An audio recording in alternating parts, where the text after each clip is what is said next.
This program is brought to you by Qberg, Pittsburgh's source for LGBTQ+ news and community information. To learn more about Qberg, check out their website at qberg.com. That's QBURGH.com. From the PEP Radio Newsroom, this is the evening news blast for Tuesday, February 18th. The Equal Employment Opportunity Commission, or EEOC, has begun filing motions to dismiss court cases the agency brought against businesses accused of discriminating against transgender and non-binary employees. Federal court records show the EEOC filed to dismiss 4 cases related to gender identity late this week.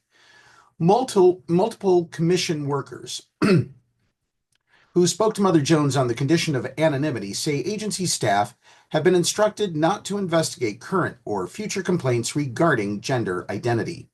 There are at least 7 EEOC cases about gender identity and sexual orientation discrimination pending in the federal court system. The Equal Employment Opportunity Commission received more than 3,000 charges alleging discrimination based on sexual orientation or gender identity in fiscal year 2023, the most recent year for which data is available. On Friday, the EEOC asked a judge in the Western District of New York to dismiss a case in which a claimant said they were described as an it and called a transformer by their manager at a Holiday Inn Express. The employee reported the alleged harassment, but were told by hotel management they weren't a good fit for the housekeeping role and subsequently received notice that their employment was terminated, the original complaint said. The motion to dismiss indicates recent administration policy changes as reasoning. The EEOC sought to dismiss on Friday a lawsuit in which a group of transgender Wendy's employees claimed they were on the receiving end of pervasive sexual harassment, including repeatedly subjecting the transgender employees to misgendering, graphic sexual comments, unequal access to bathrooms, intrusive questions, and degrading conduct based on gender identity. Subsequently, some of the transgender employees reported seeing their hours reduced or were terminated.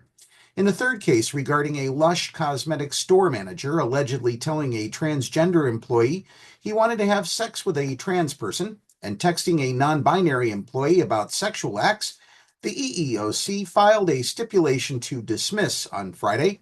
Lush had failed to adequately investigate the harassment, the original EEOC complaint said, causing at least 2 employees to quit.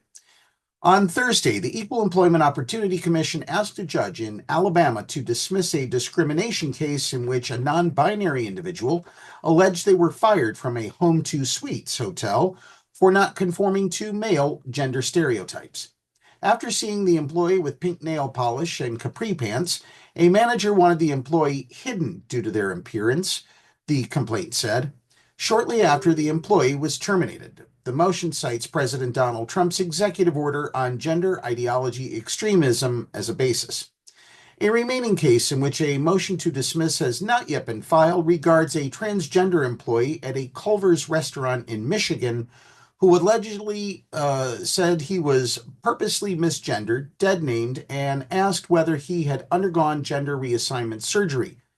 After the employee reported the harassment, he was fired. While in alignment with President Donald Trump's executive order on gender ideology extremism, the motions to dismiss are at odds with a recent Supreme Court decision authored by Neil Gorsuch, a Trump appointee. In the 2020 case, Bostock v. Clayton County, a 6-3 majority concluded that firing an employee based on their sexuality or gender identity was a violation of existing sex-based discrimination protections in Title VII of the 1964 Civil Rights Act.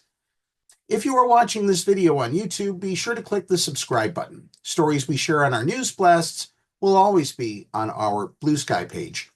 Download the Live 365 app to take PEP Radio with you wherever you go. That's our evening news blast. Now it's time for the Meadville area weather forecast here on PEP Radio.